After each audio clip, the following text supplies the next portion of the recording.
Hello guys welcome back to my channel. आशा करी तुम्हारा सबाई खूब भालो आछो सुस्थ आछो। आज के शीतेर विभिन्न रकम सब्जी दिए तुम्हादेर साथे एकटा निरामिष रेसिपि शेयर करछि। आशा करी तुम्हादेर खूब भालो लागबे। এই রেসিপিটার মূল সবজি কিন্তু মূলো। শীতের সময় মূলো দিয়ে যে কোনো সবজি রান্না করলে কিন্তু বেশ ভালোই লাগে। অনেকে পছন্দ করেন, অনেকে পছন্দ করেন না। তো এই শীতের সবজির মধ্যে আমি কিছু সবজি নিয়ে নিয়েছি। সেটা হলো ওলকপি, কুমড়ো, আলু আর মূলো। আর তার সাথে দিয়ে দেবো পালং শাক। পালং শাকের সাথে মূলো রান্না করলে কিন্তু বেশ ভালোই লাগে। অনেকে আবার পছন্দ করেন, অনেকে পছন্দ করেন না। কিন্তু যারা পছন্দ করেন না তাদেরকে এইভাবে রান্না করে খাওয়াতে পারেন, তারা কিন্তু আর অপছন্দ করবেন না যারা মূলো অপছন্দ করে। তো এর জন্য নিয়ে নিয়েছিলাম কড়াইতে তেল, আর কড়াইতে তেল গরম হওয়ার সঙ্গে সঙ্গেই কিন্তু দিয়ে দিয়েছি কয়েকটা বড়ি। তো বড়িগুলি সুন্দর লাল লাল করে ভেজে নিচ্ছি। আর বড়ি কিন্তু এখানে চাইলে আপনারা অনেক বেশিও দিতে পারেন। আমি সামান্য কয়েকটা বড়ি দিয়ে ভেজে নিলাম। এইবার কড়াইতে বড়ি দিয়ে ভাজার পর কিন্তু কড়াইতে তেল একদম কমে যাবে। এর জন্য কড়াইতে আমি আরেকটু তেল দিয়ে দিলাম। এটা গরম হওয়ার পর এর মধ্যে ফোড়নে দিয়ে দিচ্ছি জিরা।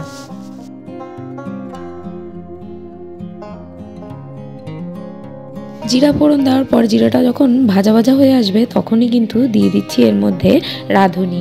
রাঁধুনিটা লাস্টে দেবো, কারণ রাঁধুনি কিন্তু ফোড়ন দেওয়ার সাথে সাথে কিন্তু এটা একদম ভাজা হয়ে যায়, আর বেশি আগে দিলে কিন্তু পুড়ে যাবে। তারপরেই সমস্ত রকম সবজি, কেটে রাখা সবজিগুলি দিয়ে দিয়েছি। আর দিয়ে এটাকে কিন্তু হালকা নুন দিয়ে খুব ভালো করে কিছুক্ষণ ধরে ভেজে নেব।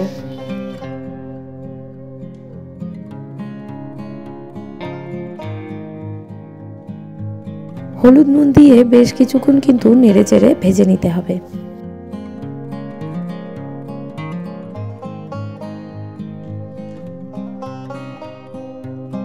সবজিগুলি কিছুক্ষণ ভাজার পর এর মধ্যে দিয়ে দিচ্ছি পালং শাক। এই তরকারিটাতে কিন্তু কোনো রকম এক্সট্রা ভাবে জল ব্যবহার করব না, কারণ পালং শাক থেকে যে জলটা বের হবে সেই জলটাতেই কিন্তু সবজিগুলি সিদ্ধ হয়ে যাবে। একদম খুব লো আঁচে দিয়ে কিন্তু এই সবজিটাকে ঢেকে দেব।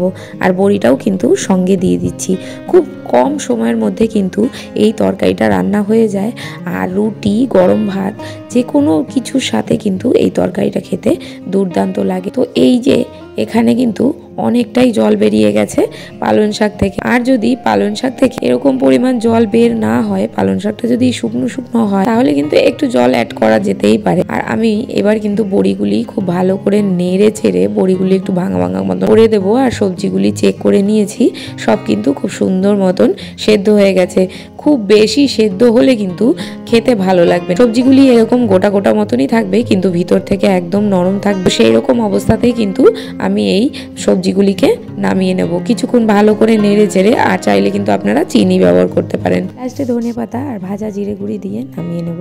আমার ভিডিওটা কেমন লাগলো জানাতে কিন্তু একদম ভুলবেন না। আজকের মতন ভিডিওটা এখানেই এন্ড করছি। টাটা।